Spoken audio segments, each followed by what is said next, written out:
A senior manager of the Bahamas telecommunications company has been given her walking papers. Yesterday, BTC Senior Manager of Legal and Regulatory Affairs Elizabeth Thompson was fired by the company.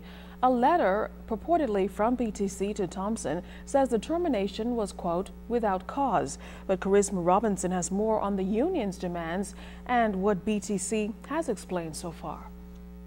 Bahamas Communications and Public Managers Union President Talbot Colley was called into a meeting with a BTC executive yesterday where he was told that Ms. Thompson would be fired. However, executives could not say at the time why she was being terminated. This company that we work for seems to be interested in the, or not interested in the qualified Bahamian. I'm concerned with that.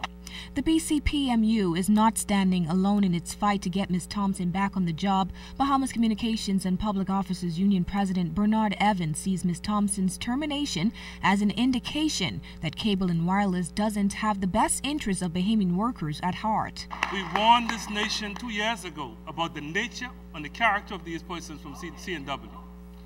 This is their nature. They are no respecter of persons or workers throughout the Caribbean, so I'm not surprised.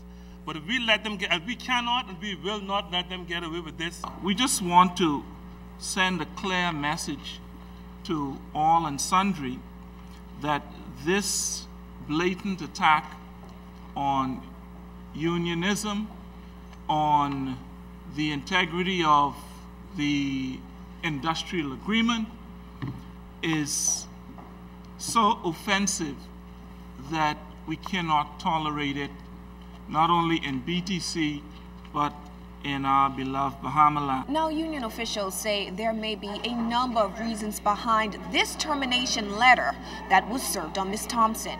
On October 4th, Ms. Thompson was elected vice president of the BCPMU. However, Colley says there is nothing in law that prevents her from holding that senior management position. Even if that were a problem, that is not the reason for the termination.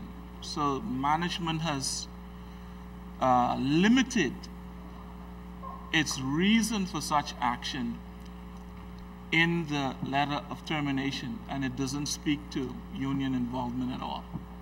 However, in a press statement released this afternoon, the company stood behind its decision, this time clearly defining its reasons. The release says that she was required to hold in the strictest confidence all information received from or concerning the company, protect the interests of the company, and not place herself in a position where there was likely to be a conflict of interest. However, officials in the release say it became increasingly clear to BTC from as far back as 2010 that Ms. Thompson was either unwilling or unprepared to meet the expectations of the company, which led to doubts about her ability to properly discharge her functions and contributed to a combative working environment. The company reached its last straw back in April when Ms. Thompson sought to participate as a member of the BCPMU's committee to negotiate a successor industrial agreement between the union and the company. BTC says this position was clearly adverse to the company's interests, and when the company objected to her participation on the basis of a conflict of interest,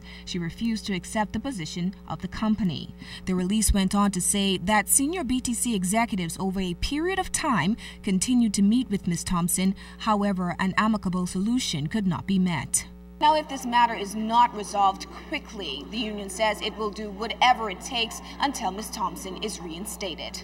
Charisma Robinson, ZNS Network News.